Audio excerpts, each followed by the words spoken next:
नमस्कार दोस्तों, स्वागत है आपका आज की हमारी इस क्लास में।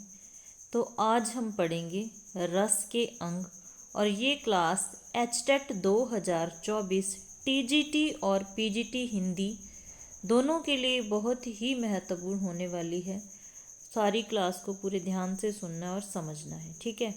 क्लास अच्छी लगे तो लाइक ज़रूर कर देना, चैनल पर नए हो तो सब्सक्राइब कर लेना। इसके अलावा पिछली वीडियो में मैंने अपना नंबर भी दिया था, अगर पीडीएफ वगैरह चाहिए तो उस नंबर पे मैसेज करना, ठीक है। तो शुरू कर लेते हैं फिर हमारी आज की ये क्लास। संस्कृत काव्य शास्त्र के इतिहास में रस आदि से अंत तक किसी न किसी रूप में निरूपित होता रहा है।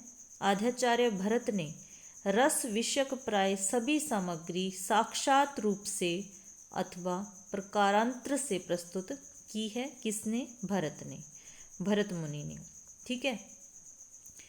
उसके उपरांत बामह के समय तक काव्य शास्त्र का इतिहास नहीं मिलता। कहाँ तक नहीं मिलता? बामह के समय तक, ठीक है।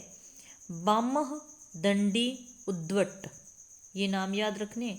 ये सभी आचार्य अलंकारवादी थे। कौन? बामह, दंडी, उद्वट।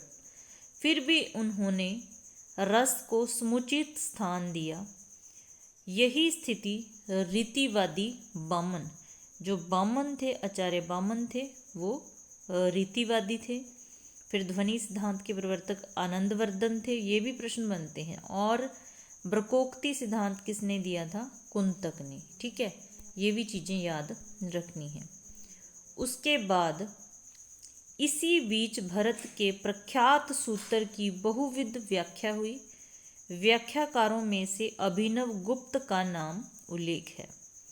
तो भरत के प्रख्यात सूत्र की जब व्याख्या होती है तो उन व्याख्या करने वालों में अभिनव गुप्त जी का नाम आता है। रस विषयक अनेक अन्य समस्याएं भी उत्पन्न हुई। कौन कौन सी? कि जो करुण रस है, ठीक है, करुण रस को सुखात्मक क्यों माना जाए? रौद्र और वीर रस में क्या अंतर है? श्रृंगार के रस राजत्व की समस्या उत्पन्न हुई। शांत रस की स्वीकृति तथा अस्वीकृति का प्रश्न उठा तथा भक्ति को रस माने या भाव, यह भी फिर प्रश्न उठने लगा। और साथ ही रस संख्या, कि रस कितने हैं, कौन सा रस बाद में दिया, कौन सा जो रस बाद में दिया वो किसने दिया। इस प्रकार मर्मज्ञ आचार्यों तक तथा टीकाकारों के तात्विक विश्लेषण से रस तत्व और भी महनीय होता चला गया, ठीक है। इसके अतिरिक्त दंडी और विश्वनाथ के बीच काव्य पुरुष रूपक भी सुलझता और स्थिर होता चला गया। और काव्य के सभी प्रमुख तत्व कौन कौन से? शब्दार्थ हो गया, अलंकार हो गया, गुण, रीति, दोष किसी न किसी रूप से ही स्पंद कर दिए गए तथा रस को ही काव्य की आत्मा घोषित किया गया। तो काव्य की आत्मा किसे माना गया? रस को। विश्वनाथ ने तो काव्य लक्षण ही रस पर आधारित कर दिए। तो काव्य लक्षण रस पर आधारित हैं, कौन कहते हैं? विश्वनाथ। इससे रस की महत्ता और भी अधिक बढ़ गई।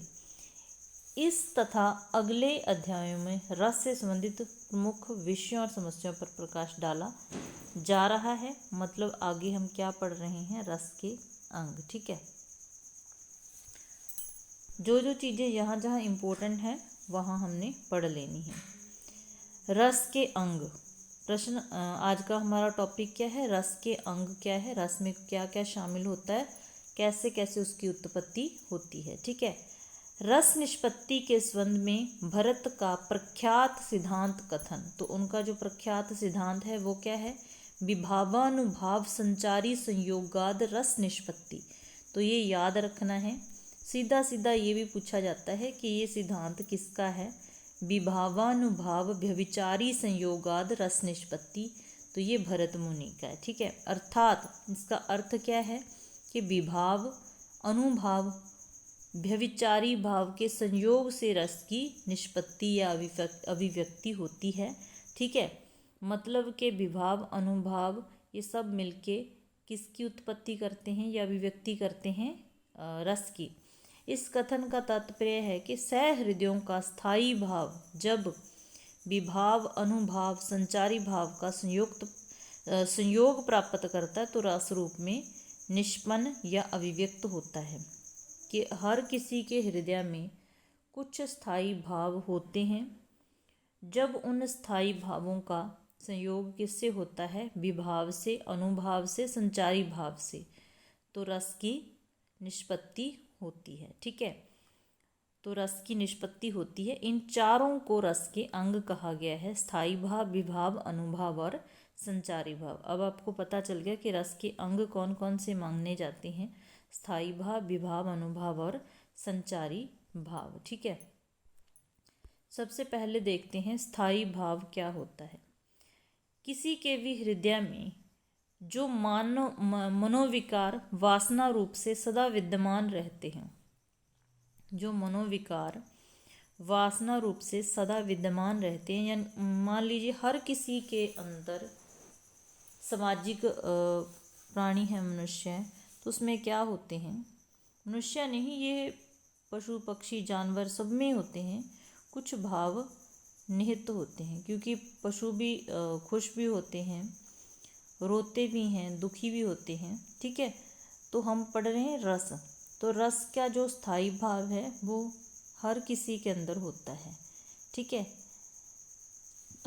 मतलब हर किसी के अंदर होता है, तथा जिन्हें अन्य कोई भी अविरुद्ध अथवा विरुद्ध भाव दबा नहीं सकता, और कोई भाव उस रस को, उस भाव को, स्थायी भाव को दबा नहीं सकता, उन्हें स्थायी भाव कहते हैं। यही स्थायी भाव ही आस्वाद का अंक, ये पता नहीं, मूलभूत केंद्र मान लीजिए। ठीक है। तो मतलब कि हर किसी के अंदर क्या होता है? स्थायी भाव होते हैं। जब उनका संयोग विभाव, अनुभाव, संचारी भाव से होता है तो रस की निष्पत्ति होती है, रस की अभिव्यक्ति होती है, रस अभिव्यक्त होता है। ठीक है, तो ये हो गया स्थायी भाव। आपने देखा होगा कि मिट्टी है, जैसे मिट्टी है तो मिट्टी में एक सुगंध होती है, कहा जाता है कि मिट्टी की खुशबू। कोई भी मिट्टी है उसमें खुशबू होती है, लेकिन हम चलते फिरते रहते हैं, इधर उधर, मतलब सारा दिन मिट्टी पर रहते हैं, हमें वो खुशबू नहीं महसूस होती। लेकिन जैसे ही उस मिट्टी पर पानी गिरता है, पानी का संयोग पाती है मिट्टी, तो उसमें से वो सुगंध बाहर आ जाती है, हम तक पहुंचती है। या ऐसा कह लीजिए कि आपने कभी महसूस किया होगा कि मिट्टी पर जैसे अचानक बारिश हो जाए, हल्की हल्की बूंदाबांदी हो जाए, तो बहुत ही सुंदर खुशबू आने लगती है। तो मतलब मिट्टी के अंदर खुशबू तो थी, उसने पानी का संयोग पाया और वो बाहर निकल आई। ठीक है, अविरुद्धा विरुद्धा वा य तिरोधातुत तुम क्षमा आस्वादं कुरकंदोम स्वभाव स्थायिति सम्मत। ठीक है, तो मतलब कोई भी विरुद्ध भाव उसको दबा नहीं सकता। स्थायी भावों की संख्या की अब बात है तो कितने होते हैं? वैसे 9 मानी जाती है। कौन कौन से? रति, हास, शोक, उत्साह, क्रोध, भय, जुगुप्सा, विस्मय और निर्वेद। ये बहुत महत्वपूर्ण है। ठीक है, रति, हास, शोक, उत्साह, क्रोध, भय, जुगुप्सा, विस्मय और निर्वेद। और इनके शत्रु रस, मित्र रस, ये भी पूछे जाते हैं। ये कर्मशः रसों के रूप में निष्पन्न होते हैं। श्रृंगार, हास्य, करुण, मतलब कर्मशः रति से श्रृंगार, हास्य से हास्य, शोक से करुण, उत्साह से वीर, क्रोध से रौद्र और भय से भयानक, जुगुप्सा से भीभत्स, फिर विस्मय से अद्भुत और निर्वेद से शांत। इसके अतिरिक्त एक अन्य रस वत्सल भी माना जाता है, जिसका स्थायी भाव होता है वात्सल्य। ठीक है, तो ये हो गए रस, कौन कौन से रस होते हैं और स्थायी भाव कौन सा होता है, किस स्थायी भाव से किस रस की उत्पत्ति होती है। ये याद भी रखना है कि ये रस के बारे में है। अविरुद्धा विरुद्धा वा ये तिरोधा तुम क्षमा आस्वादं कुरकंधोम स्वभाव स्थायिति सम्मत। ठीक है, फिर रस का स्थायी भाव के साथ स्वंद क्या है? और रस हमने देख लिए कौन से होते हैं, 9 होते हैं, और आगे चल के जो वत्सल रस माना गया है, ठीक है। अब इनका स्थायी भाव के साथ क्या संबंध है? सहृदय के अंतःकरण में रति आदि स्थायी भाव वासना रूप से सदा उस प्रकार विद्यमान रहते हैं जिस प्रकार से मिट्टी में गंध, वही उदाहरण आगे जिस प्रकार मिट्टी में पूर्व विद्यमान गंध जल का संयोग पाकर प्रकट हो जाती है, उसी प्रकार स्थायी भाव भी विभाव, अनुभाव, व्यभिचारी के संयोग से व्यक्त होने पर रस नाम से पुकारे जाते हैं। मतलब हर किसी के अंदर स्थायी भाव विद्यमान होते हैं, जब उनका मेल होता है विभाव अनुभाव से तो क्या होता है, रस की उत्पत्ति होती है, ठीक है। अर्थात जिस प्रकार किसी खट्टे पदार्थ के संयोग से दूध दही के रूप में परिणत हो जाता है, मतलब दूध है, दूध से दही बनती है, एक तरीके से वो दही है पहले से, लेकिन दही के रूप में हमें कब मिलेगी या कब बनेगी वो, जब वो किसी खट्टी चीज़ का संयोग पालेगी। उसी प्रकार विभावादि के संयोग से स्थायी भाव रस नाम से अभिहित होते हैं। अब विभाव क्या होता है और कैसे हम पता करेंगे किस काव्य में विभाव है, या तीनों अंग हैं या चारों अंग हैं, तो इस तरीके से, ठीक है। अगर आप उसकी पहचान कर पाएंगे तो काव्य में भी पहचान हो जाएगी। लोक में जो पदार्थ सामाजिक के हृदय में वासना रूप में स्थित रति, हास, उत्साह, शोक आदि भावों के उद्बोधक कारण हैं, वे काव्य नाटकादि में वर्णित होने पर विभाव कहलाते हैं, ठीक है। मतलब के स्थायी भावों को जो प्रकट करने में सहायता करते हैं, जब उन स्थायी भावों के से रस की उत्पत्ति होने में जो कारण बनते हैं वो क्या होते हैं, विभाव होते हैं। वो क्या होते हैं, विभाव होते हैं कि किस कारण से उस रस की उत्पत्ति हुई है।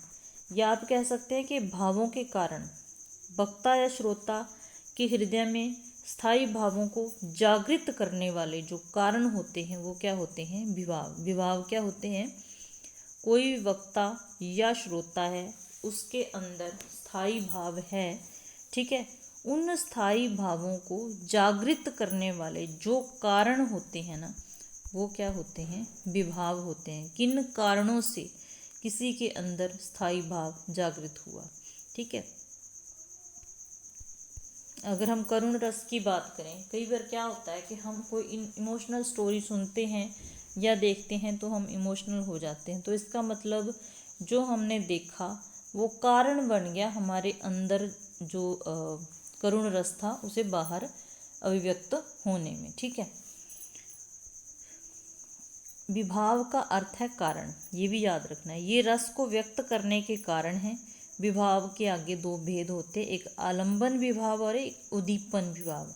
ये दो भेद होते हैं, इसके ये याद रखने, आलंबन विभाव और उद्दीपन विभाव। आलंबन विभाव ये क्या होता है, आलंबन विभाव जिस वस्तु या व्यक्ति के कारण स्थायी भाव जागृत हो। सीधी सी भाषा में याद रखो कि जिस वस्तु या व्यक्ति के कारण स्थायी भाव जागृत होते हैं ये आलंबन विभाव कहलाते हैं, ठीक है। जिस व्यक्ति वस्तु के कारण स्थायी भाव जागृत हो जाते हैं, चाहे कोई वस्तु है चाहे व्यक्ति है, तो ये क्या कहलाते हैं, आलंबन विभाव कहलाते हैं। काव्य नाटकादि में वर्णित जिन पात्रों का आलंबन करके सामाजिक, कोई मतलब सामाजिक से मतलब है कि किसी व्यक्ति जो भी जिसकी बात हो रही है कि रत्यादि स्थायी भाव रस रूप में अभिव्यक्त होते हैं, उन्हें आलंबन विभाव कहते हैं। जैसे श्रृंगार रस में नायक और नायिका, ठीक है। नायिका को देखकर नायक के मन में श्रृंगार रस उत्पन्न हुआ, रति रस उत्पन्न हुआ, ठीक है, तो क्या वो कारण बन गया, उन्हें आलंबन विभाव कहते हैं। जैसे श्रृंगार रस में नायक नायिका आदि। आलंबन विभाव के आगे दो भेद होते हैं, एक होता है विषय और एक आश्रय। विषय और आश्रय, जिसके कारण रस की उत्पत्ति होती है उसे विषय कहते हैं। मान लीजिए एक नायक है, नायिका है। नायिका को देखकर नायक के मन में रस की उत्पत्ति हुई, तो नायिका क्या है, विषय है, और नायक क्या है, आश्रय है। ठीक है, जिसके मन में भाव जागृत होते हैं वो आश्रय होता है, और जिसके प्रति होते हैं वो क्या होता है, जिसके कारण या जिसके प्रति वो क्या हो गया, विषय। ठीक है, विषय को आलंबन भी कहते हैं। जिसके प्रति किसी के भाव जागृत होते हैं वह आलंबन कहलाता है। जिसके प्रति किसी के भाव जागृत होते हैं, आगे उदाहरण के द्वारा अच्छे से समझ आ जाएगा। जिसके प्रति किसी के भाव जागृत होते हैं वह आलंबन कहलाता है, और जिसमें किसी के प्रति भाव जागृत होते हैं वह आश्रय कहलाता है। अब उदाहरण से समझ आएगा। शकुंतला को देख दुष्यंत के हृदय में उसके प्रति रति भाव जागृत हो जाने पर शकुंतला को आलंबन कहेंगे। शकुंतला को देखा दुष्यंत ने, उसके हृदय में रति भाव जागृत हुए। ठीक है, इस पर शकुंतला क्या है, आलंबन। शकुंतला क्या है, आलंबन, और दुष्यंत को हम आश्रय कहेंगे, या शकुंतला को आप विषय भी कह सकते हैं। तथा ये दोनों पात्र आलंबन विभाव कहलाते हैं। एक विषय हो गया, एक आश्रय हो गया, और यही दोनों सामाजिक के रति स्थायी भाव को रसावस्था तक पहुंचाने के कारण है। ठीक है, उम्मीद करती हूँ यहाँ तक चीज़ें समझ आ गई होंगी। क्लास अच्छी लगे तो लाइक ज़रूर कर देना, और पीडीएफ के लिए आप पिछली वीडियो में मैंने नंबर दे रखा है, उस पर मैसेज कर सकते हैं, तो मैं आपको बता दूंगी कि कैसे सारी पीडीएफ आप ले सकते हैं। फिर आता है उद्दीपन विभाव। विभाव के दो भेद हैं, याद रखना है, आलंबन और उद्दीपन। आलंबन और उद्दीपन। आलंबन के आगे दो भेद हैं, विषय और आश्रय। आलंबन और आप आश्रय कह सकते हैं। ठीक है, उद्दीपन विभाव स्थायी भाव को जागृत करने, सीधी सीधी भाषा में आप याद रख सकते हैं कि स्थायी भाव को जागृत करने वाली प्राकृतिक क्रियाकलाप उद्दीपन विभाव कहलाते हैं। जो प्राकृतिक क्रियाकलाप होते हैं, ठीक है, उद्दीपन विभाव वे कहते हैं, यहाँ इस बुक की भाषा थोड़ी ऐसी है, कहलाते हैं, जो रति आदि स्थायी भावों को उद्दीप्त करके उनकी आस्वादन योग्यता बढ़ाते हैं। ठीक है, उद्दीपन विभाव। एक मान लो दुष्यंत और शकुंतला की बात हो रही है। यहाँ दुष्यंत ने शकुंतला को देखा, लेकिन यहाँ शकुंतला है, वहाँ का जो प्राकृतिक वातावरण है वो भी रोमांटिक है, तो मतलब ये भाव ज़्यादा पैदा होंगे, हम ये कह सकते हैं। ठीक है, उद्दीपन विभाव वे कहलाते हैं जो रति आदि स्थायी भावों को उद्दीपित करके उनकी आस्वादन योग्यता बढ़ाते हैं। उद्दीपन विभाव भी आगे दो प्रकार के होते हैं, आलंबनगत बाहरी चेष्टाएं, ठीक है, और बाहरी वातावरण। ये बाहरी एक चेष्टाएं होगी और एक वातावरण हो गया। ठीक है, फिर देखो आगे उदाहरण, क्योंकि ये ही सीधे सीधे उदाहरण भी मिल सकते हैं। ठीक है, श्रृंगार रस में नदी तट, पुष्प वाटिका, चांदनी रात आदि। फिर भयानक रस में घना वन। अगर श्रृंगार रस की बात करें और शकुंतला यहाँ है, वहाँ ऐसी स्थिति है कि नदी का किनारा है, पुष्प वाटिका है, चांदनी रात है, तो श्रृंगार रस में वृद्धि हो जाएगी। ठीक है, भयानक रस में घना वन आ गया, हिंसक पशुओं की आवाज़ें आ गई, आगे आधे मार्ग में ही रात पड़ जाना। ठीक है, एक तो रात है, रास्ते में पड़ गई तो क्या हो जाएगा, ये चीज़ें और भी बढ़ जाएंगी, मतलब डर बढ़ जाएगा। आदि बाहरी वातावरण है जो कि आश्रय के स्थायी भावों को उद्दीप्त करता है, उद्दीपन विभाव ये कहलाते हैं। ठीक है, तो ये हो गए उद्दीपन विभाव। इस तरीके से रसों की संख्या की हमने बात कर ली। अब अनुभाव। अनुभाव क्या होता है, रत्यादि स्थायी भावों को प्रकाशित करने वाली आश्रय की बाहरी चेष्टाएं अनुभाव कहलाती हैं। अब विषय क्या है, शकुंतला है, आश्रय कौन है, दुष्यंत है। दुष्यंत के मन में रति भाव उत्पन्न हुए तो वो कुछ तो चेष्टाएं करेगा, जो उसकी क्रियाएं होगी वो क्या होगी, अनुभाव कहलाती हैं। स्थायी भावों को व्यक्त करने वाली आश्रय की शारीरिक चेष्टाएं अनुभाव कहलाती हैं। मतलब कि दुष्यंत के मन में शकुंतला के प्रति प्रेम की उत्पत्ति हुई, तो वो उसको जिन क्रियाओं के द्वारा व्यक्त करेगा वो क्या है, अनुभाव। विरह व्याकुल नायक द्वारा सिसकियां भरना, ठीक है, तो उदाहरण क्या है, एक विरह व्याकुल नायक है, वो सिसकियां भरेगा, मतलब उसकी बाहरी चेष्टाएं हो गई। अपने बाल नोचना, आंखें फाड़े शून्य की ओर ताकना आदि बाहरी चेष्टाएं जो लोक में कार्य कही जाती हैं। काव्य नाटक में वर्णित अथवा दर्शित होने पर अनुभाव कहलाती हैं या कहती हैं। ठीक है, तो ये क्या हो जाएगा, अनुभाव। रति जागृत होने पर दुष्यंत का सानुराग, अवलोकन, अंग संचालन, भ्रू विक्षेप इत्यादि। फिर क्रोध, मतलब रति भाव जागृत होने पर क्या होगा, अवलोकन, सानुराग, अवलोकन, अंग संचालन, उसका कुछ हरकतें करना, भ्रू विक्षेप इत्यादि। फिर क्रोध जब जागृत हो जाता है, मान लो शिव धनुष तोड़ने पर परशुराम जी को क्रोध आया, ठीक है, परशुराम का कठोर शब्दोच्चारण, उसमें वृद्धि किसने की थी, लक्ष्मण ने उसका व्यंग में हंसना, तो परशुराम का क्रोध बढ़ गया। अब परशुराम का क्रोध बढ़ गया तो उन्होंने कठोर शब्दों का उच्चारण किया। परशु उठाना, वो अपना फरसा उठा रहे थे क्रोध में। आंखें रक्त हो जाना, आंखों का लाल हो जाना, ये सभी आश्रयगत बाहरी चेष्टाएं अनुभाव कहलाती हैं। मतलब कि उस रस की उत्पत्ति के बाद जो शरीर में परिवर्तन आते हैं, बाहरी चेष्टाएं होती हैं, वो क्या कहलाती हैं, अनुभाव कहलाती हैं। फिर अनुभाव का शाब्दिक अर्थ होता है भाव मनु अनुभाव। भाव मनु अनुभाव, ये भी याद रखना, इसका अर्थ पूछा जा सकता है।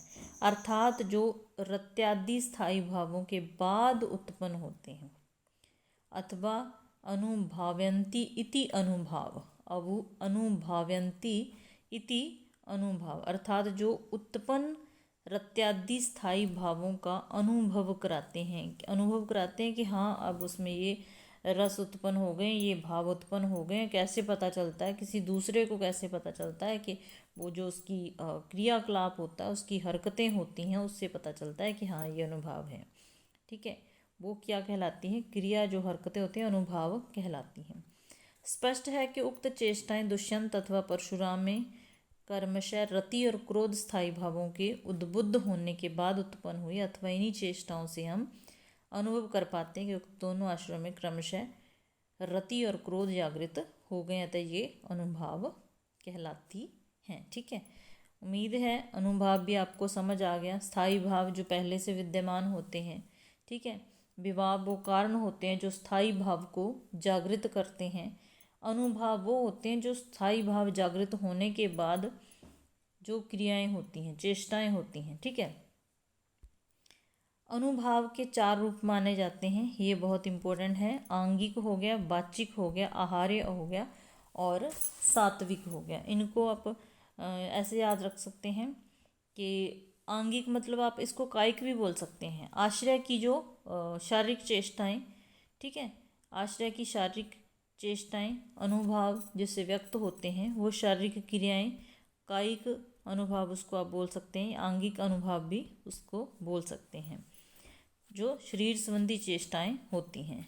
ठीक है, बाग व्यापार को वाचिक अनुभाव कहते हैं। फिर वाचिक अनुभाव क्या होते हैं, आश्रय द्वारा कहे गए वचन, वाचिक अनुभाव, इससे बातों से ही समझ लोगे, शब्दों से समझ आएगी। आंगिक मतलब शारीरिक चेष्टाएं, वाचिक मतलब बोले गए शब्द वचन। ठीक है, आहार्य का अर्थ समझ लेना, शारीरिक वेशभूषा। आहार्य का अर्थ होता है शारीरिक वेशभूषा। आहार्य में क्या आ जाता है, शारीरिक वेशभूषा।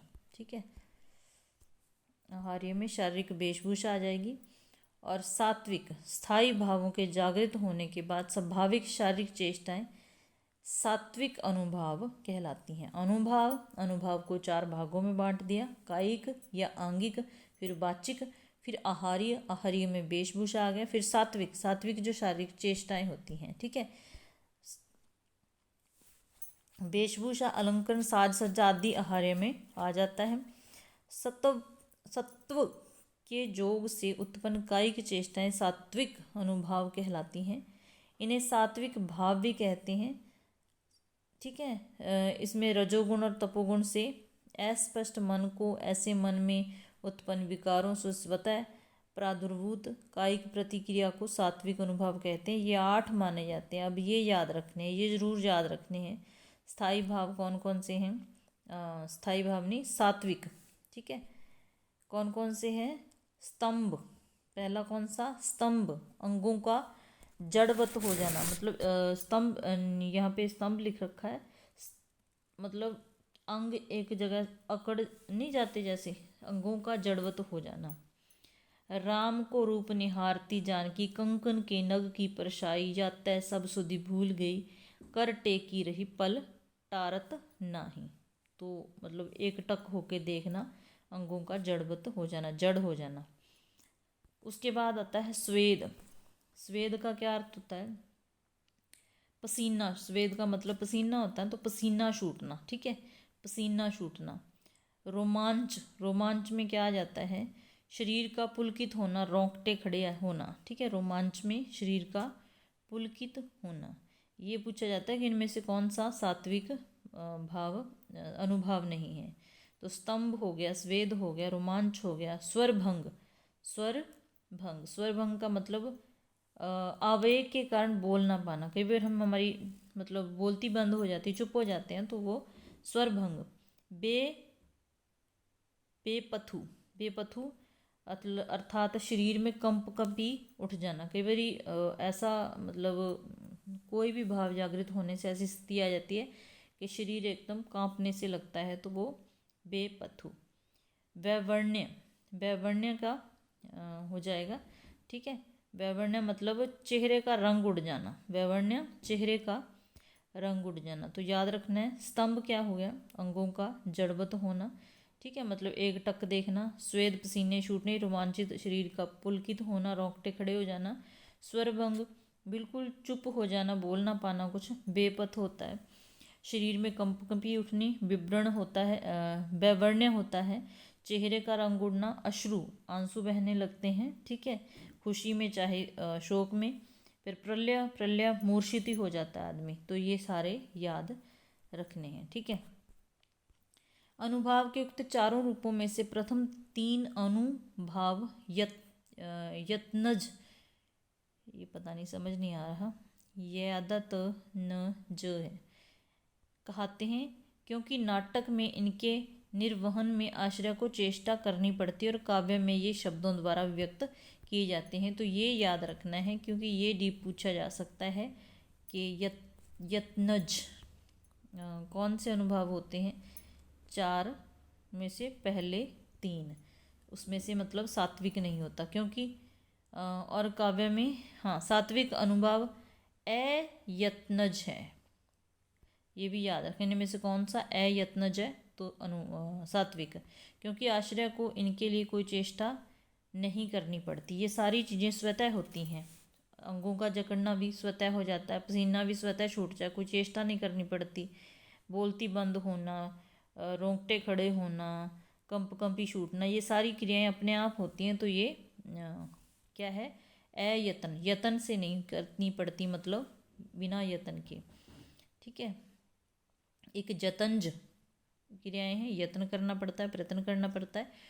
3 जो अनुभाव हैं वो उनमें आते हैं, और एक अयतंज है, मतलब उसमें कोई यतन नहीं लगाना पड़ता, क्योंकि आश्रय को इनके लिए कोई बाहरी चेष्टा नहीं करनी पड़ती। उक्त स्तंभ आदि अनुभाव सत्व में स्वतः प्रादुर्भावभूत होते हैं। अतः आश्रय यदि चाहे कि इन्हें प्रादुर्भूत न होने दो अथवा प्रादुर्भूत होने पर इन्हें रोक ले, वैसा नहीं कर सकता। मतलब ये क्रिया स्वतः होने वाली हैं, इनको रोका नहीं जा सकता।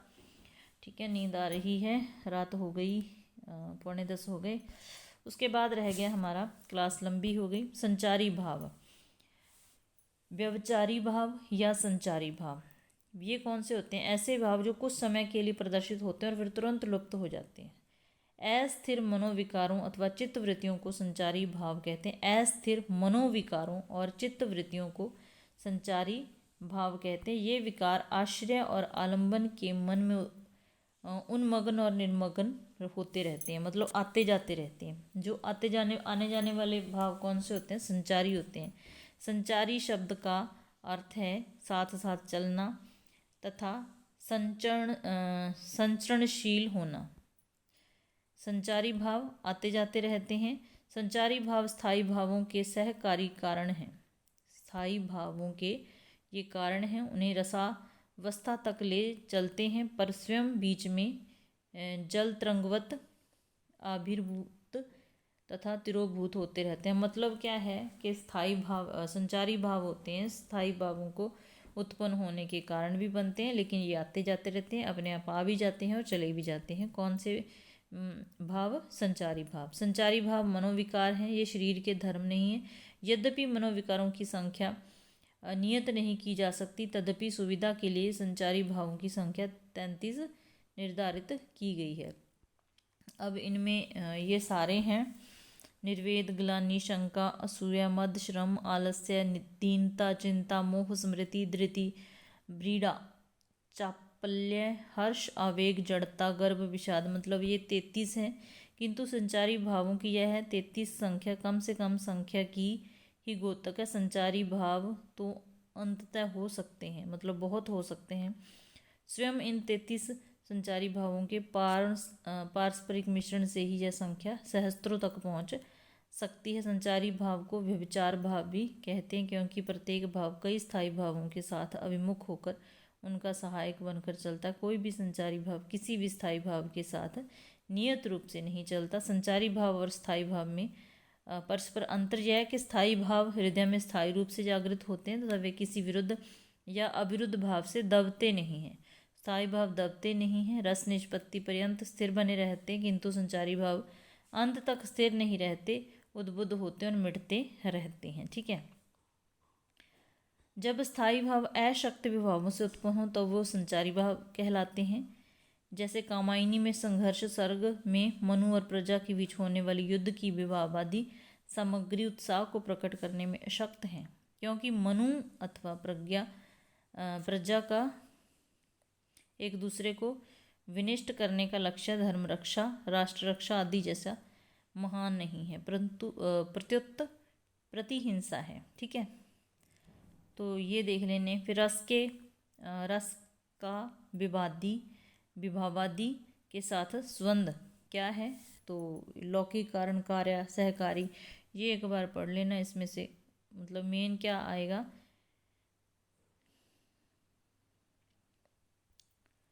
रस को अखंड माना गया है। अखंड क्यों माना? ये भी कई बार कथन पूछ लिए जाते हैं कि इसमें से कौन सा सत्य है, गलत है, सही है। तो रस को अखंड माना गया है क्योंकि रस की उत्पत्ति विभाव, अनुभव, व्यभिचार और स्थायी भाव सबके मिलने से होती है। ठीक है, अखंड, उसको अलग अलग नहीं किया जा सकता।